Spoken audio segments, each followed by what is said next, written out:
Good morning, everyone. Good morning, and thank you for being here. It's great to be here with our Council President Cohen, Councilman Dorsey, my councilman. I'm a constituent of his, and I hope not to bother him too much. And really, the architect behind many of these bills, Councilman Gray from the 8th District, who I'm not talking to today for sports reasons, Councilman Blanchard, who is here. Of course, our council vice president, who I know, like myself, is still recuperating from a wonderful weekend in Park Heights, and Ryan Hargrave, the founder of Onyx Development. We are here because we all know that housing is one of the most pressing challenges facing our city today. And ladies, happy belated Mother's Day to you both. But we know that is no coincidence. We stand in the birthplace of redlining. Not just Baltimore, but Baltimore City Hall. In this building, for decades, our city actively sanctioned laws designed to segregate and exclude people.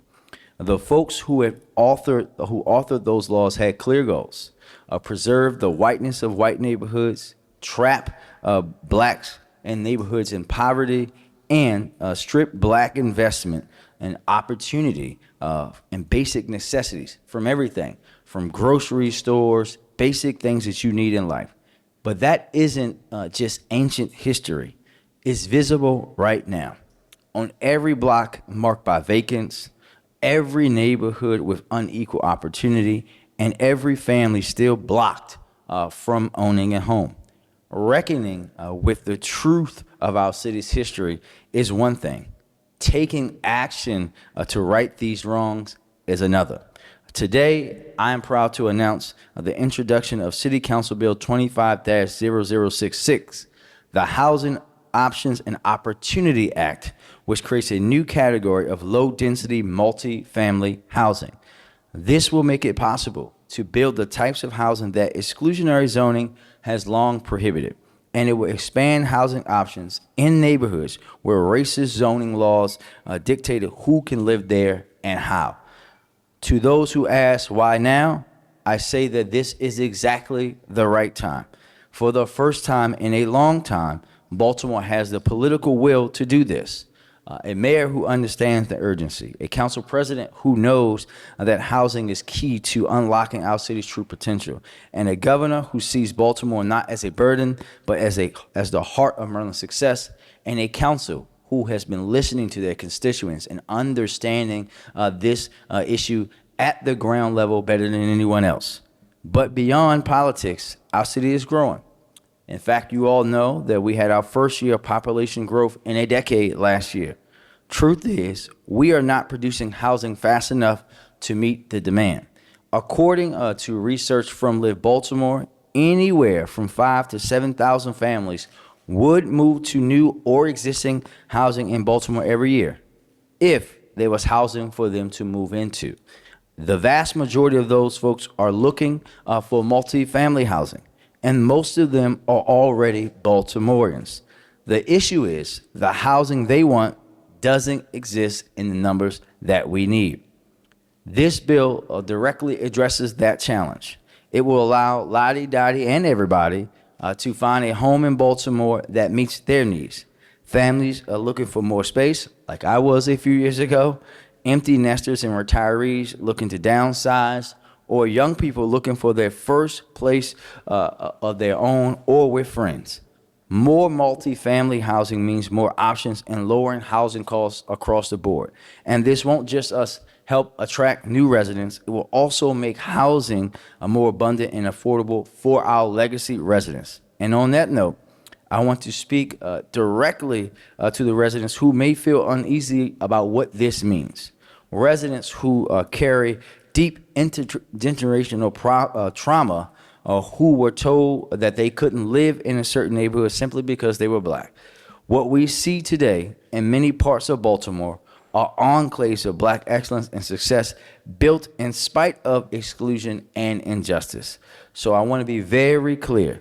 This is not about pushing anyone out of their neighborhood, especially those who live in those enclaves of black excellence. This is not about erasing what you've built. This isn't something we're trying to do to you is something that we want to do with you. That's why my administration is going to take this bill on the road to your neighborhood to hear directly from you. And look, I know we won't convince everyone, but we will show up. We will answer questions. We will make sure you know exactly what this legislation will and won't do. Because building a better Baltimore starts with trust, and trust starts with telling the truth. This bill doesn't stand alone. It's part of a common sense package of 5 bills that you hear about shortly, designed to modernize outdated zoning and building laws and help us realize our housing potential in Charm City. Together, these bills send a clear message. Baltimore is ready to build smarter, fair, and more affordably. We're cutting the red tape, helping to bring our zoning and building codes into the 21st century, and putting the needs of our residents first. Mr. President, members of the council, this is our moment. This is our moment to make sure that we are the group of people who right that wrong, who start Baltimore on the path to being the best Baltimore we can be. And I'm calling on everyone to stand with me and us to meet this moment with the urgency it demands in passing of this bill package. And with that, I will turn it over to Council President Z. Cohen.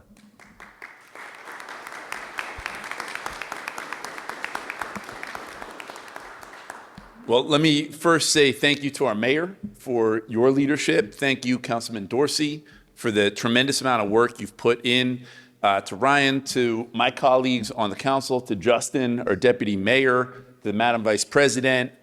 And let me say this, Baltimore is writing the greatest comeback story in American history. And to do that, we must both grow our population and not displace a whole bunch of working people that helped to build this city. No other city in America has been able to do both, to both grow at a fast rate in order to support our tax base and develop and become the future city we need, while also making sure that working people, the people that work in our grocery stores, that build our houses, that build things in this city, can still afford to live here.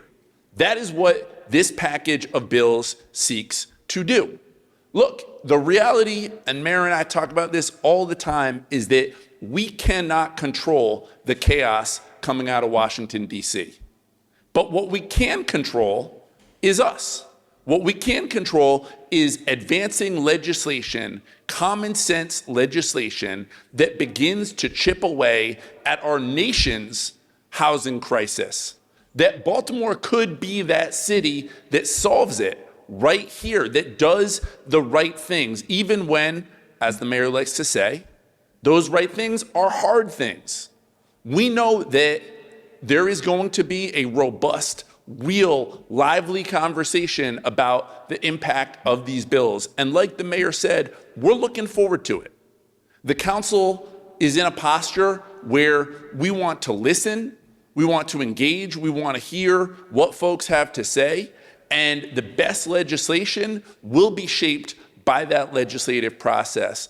But what I appreciate, and the mayor mentioned this, is that you are seeing a more united Baltimore than I've seen ever before, where we are standing toe-to-toe with affordable housing advocates, and I see Kevin, and I see a bunch of our friends in the affordable housing space standing in the back. I see my colleagues, I see our vice mayor, I see the governor who, through his housing secretary, has been pushing very aggressively to build new housing. We are all united that this is the vision and the direction where our city needs to go. And let me say one other thing that I know is extremely important to me, to Madam Vice President, to our mayor, is we know that the generation above us, and I think a lot about my own parents, are aging. We know that that baby boomer generation, they are starting to retire and resign. It is critically important that they be able to age in place with dignity and with respect. And so being able to live in a home where you have the elder living in one space, You have the family living in another space, and they are together. That is extremely important to myself, to the Vice President, and to all of us standing before you today. So it is not just about growth for growth's sake. It is about growing in a way that is responsible, that responds to, as the mayor said, the reality that people want to come and live in Baltimore, and doing it in a way that supports our families, our structure, our culture right here in this city. And so with that, I am extremely excited to introduce the sharpest dressed person in the city council, my colleague, my friend, the architect and pioneer of these bills, Councilman Ryan Dorsey.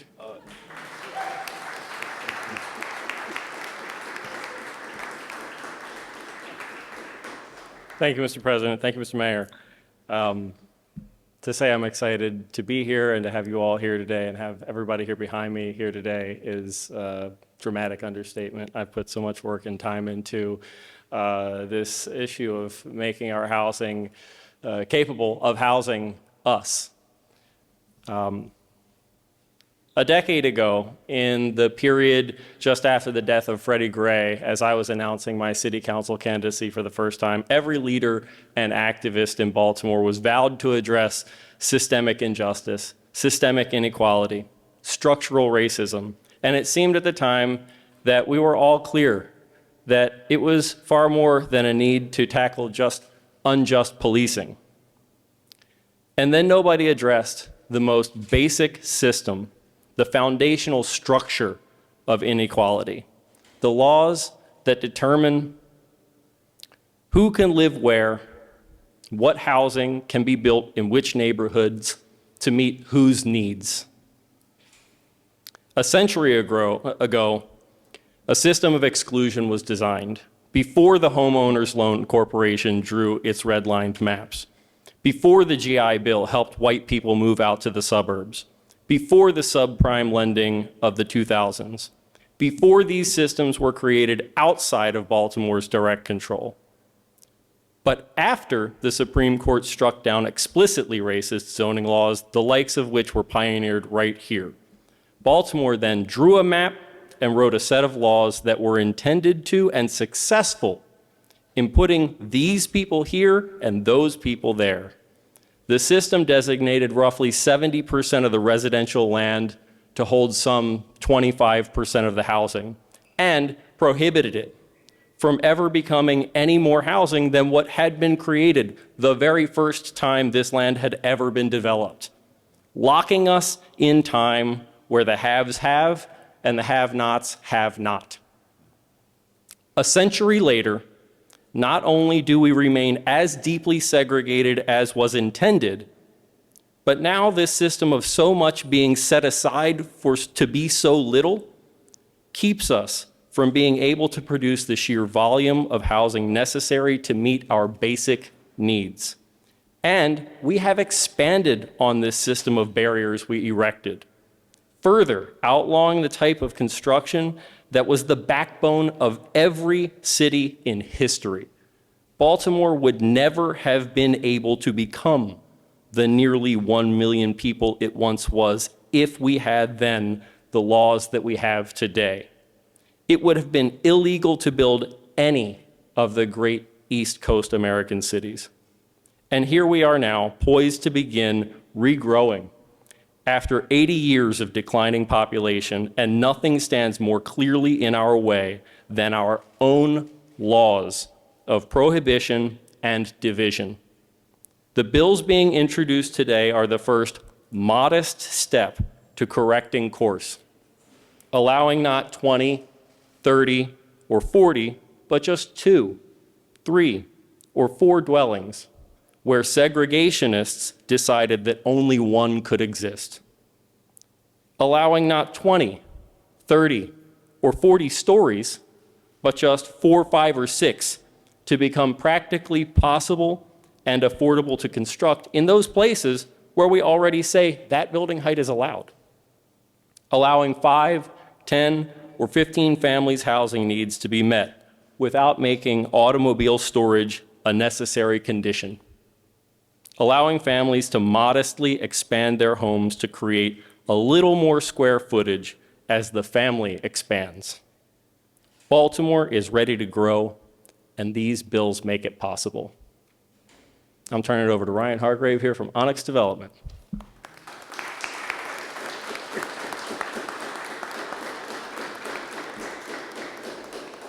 Thank you to everyone, Mayor Scott, our Deputy Mayor, our Madam Vice President, our City Council President, and specifically Ryan Dorsey for giving me the opportunity to share my perspective. As a born and raised Baltimorean that was troubled by our vacants, I started Onyx Development in 2018. We have a couple commercial projects, but we mostly focus on residential full gut rehabilitation. Ryan is not just speaking air when he says that this is something that he's been passionate about. As him and I had a meeting as early as 2021 when I was starting one of my projects, which is known as The Legacy. It's an 8-unit renovation in Southwest Baltimore on the 300 block of North Gilmore Street. And Ryan visited back in 2021. At the time, I was trying to look at putting 2 units in some of these single unit dwellings. A couple of these units go up as high as 4 stories above grade, which is a ton of space for any family. When I attempted to start that process of getting 2 units in that dwelling, I was met with parking requirements that I could not meet, despite ample street parking on the block. And it ended up being such an arduous and expensive process that I did not pursue it. I'm now renovating those homes for a single family. It's a beautiful, I call it a mini mansion, but it's well more than I think what a lot of people could really use here. This bill will allow for developers like myself to put 2 units in these huge homes.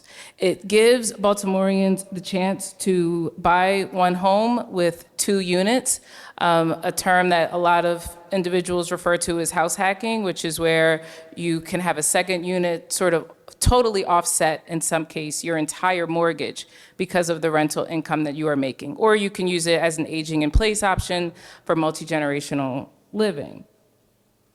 What I think is so special about this bill is that it's giving families the opportunity to create their own generational wealth. It's undesigning the red line, and that is still presently affecting so many of our communities. Additionally, leaving the zoning as it stands removes choice for our residents. It's forcing everyone to funnel into these single-family homes with a larger footprint, a larger mortgage, and larger construction costs for myself. To combat the vacants, we cannot do business and zoning as usual. The time is now for innovation, undesigning the red line, and creating a more inclusive and choice-friendly Baltimore for our residents. Thank you, Councilman. Thank you. Thank you. Thank you, everybody. Thank you, everybody. And with that, we will see if there are any questions from our friends in the media. No questions? Miss Lisa, they're recording. Can you come to the microphone? You know I hate to make you get up, but.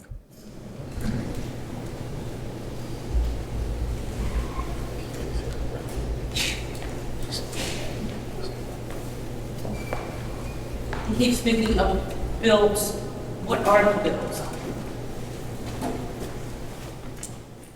We have 5 bills, 5 sponsors.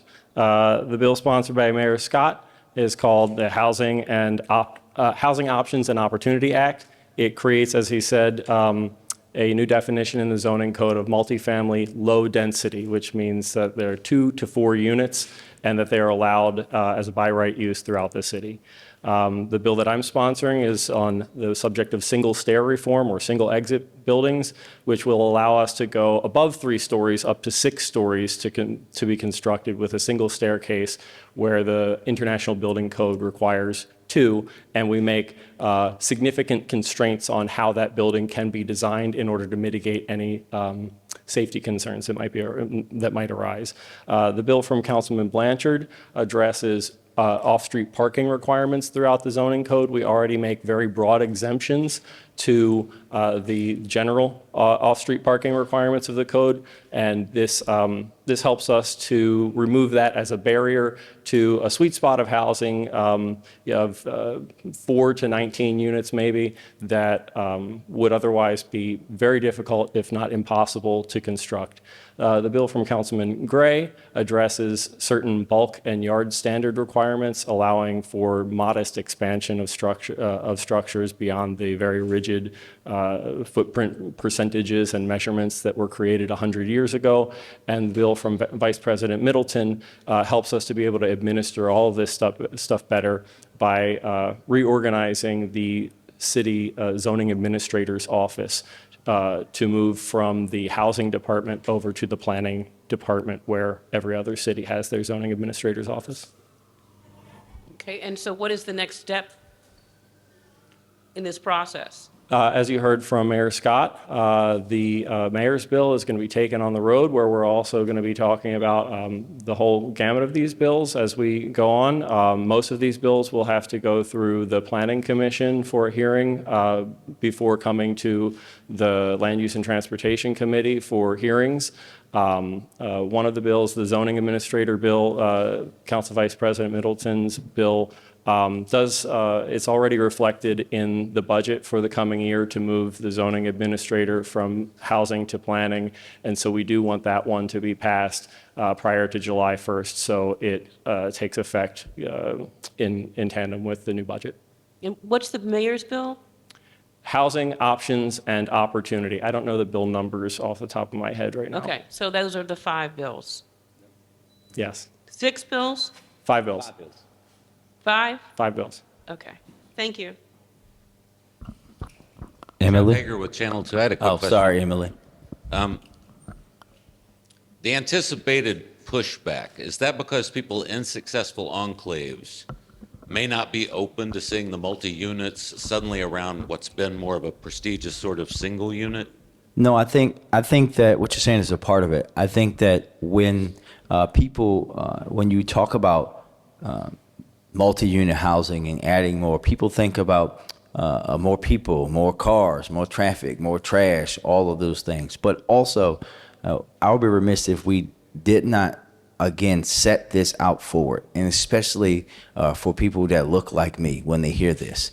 When these rules were created so that they couldn't be more than one family, you couldn't have more people there, it was code word so that black people could not do this outright. And it is our responsibility, and it's my responsibility as the mayor, but more importantly as a black man, to not allow those things to continue to be passed down, because we know, right? I live on the block where up the street from me there is a assisted living home that's helping people who are recovering. There's people who live singly. There's intergenerational families on my block. And I think that is part of what makes my neighborhood a great neighborhood to live in, that everybody has the opportunity to be there and that they can partake in this wonderful neighborhood in Northeast Baltimore. But we know through the history of Baltimore that it hasn't been the option. And when you think about what Ryan was saying, as someone who's been to see those things, those houses are huge. And when you're talking about locking people out, right? When I think about who would have moved into those homes if she were able to do that, I'm thinking about young people who are looking for their first place out of Morgan or Coppin or just starting out, right? Who may not be able to afford nor need to have this big house like I have that has 5 bedrooms in it, but they can split that up amongst themselves and be able to work towards their next level. We are locking them out of that based on this outdated policy that we know was made so that black people could not move up in the world. It's our responsibility to do what may be hard for some folks and take that away. Thank you. Thank you. Sorry, Emily. No, I just want to make sure that I am understanding that correct. So these are bills that apply to the whole city, Roland Park, Sandtown, Cherry Hill, awesome. Yes? Any and everywhere. Okay. Yes.